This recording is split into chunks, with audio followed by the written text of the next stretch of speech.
Hello friends, வாங்க முதல்ல முள்ளங்கி சாம்பார் எப்படி செய்கிறதுன்னு பார்க்கலாம். முதல்ல ஒரு டம்ளர் துவரம்பருப்பு எடுத்து குக்கரில் போட்டு வாஷ் பண்ணிக்கோங்க. ஒரு கப்பில் ஒரு கப் தண்ணி ஊற்றிக்கோங்க.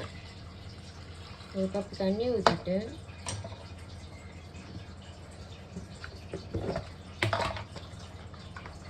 மஞ்சத்தூள் ஒரு ஸ்பூன் போடுங்க. போட்டுட்டு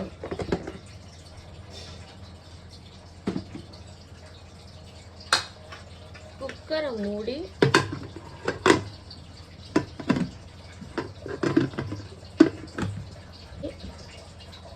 ஒரு 4 விசில் வர வரைக்கும் அடுப்பில் வைங்க. பருப்பு வேகிறதுக்குள்ள நம்ம அடுத்த பொருளெல்லாம் ரெடி பண்ணி வச்சுக்கலாம். வாங்க.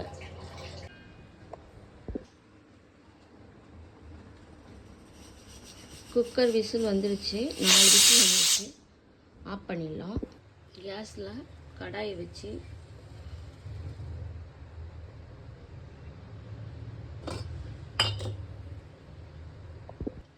ரெண்டு ஸ்பூன் எண்ணெய்,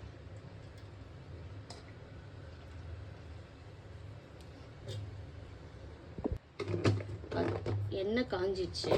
அதில் கடுகு கொஞ்சம்,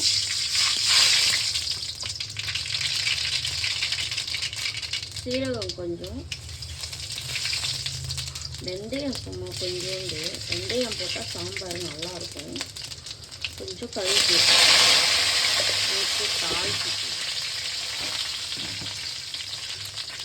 சின்ன வெங்காயமும் பூண்டும் போடணும். நல்லா வதக்கணும். இதில் பச்சை மிளகாயும் தக்காளியும் போடணும்.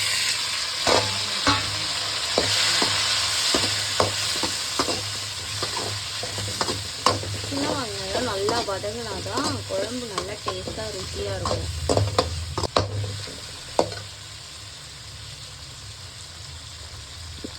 அடுத்து முள்ளங்கியை போடணும். முள்ளங்கியை போட்டு நல்லா வதக்கி நல்லா வதக்கணும். தக்காளி வெங்காயம் நல்லா வதங்கினதுக்கப்புறம் முள்ளங்கியை போட்டு நல்லா வதக்கணும். நல்லா வதங்கணும். முள்ளங்கி நல்லா வதங்கலைன்னா ஒரு மாதிரி சாம்பார் தண்ணி விட்ட மாதிரி ஆகிடும். அதனால் முள்ளங்கி நல்லா வதக்கணும். நல்லா வதக்கணும். வீட்டில் அரைச்ச சாம்பார் பொடி ஒரு ஸ்பூன் போட்டால் போதும். நல்லா மணமாக இருக்கும்.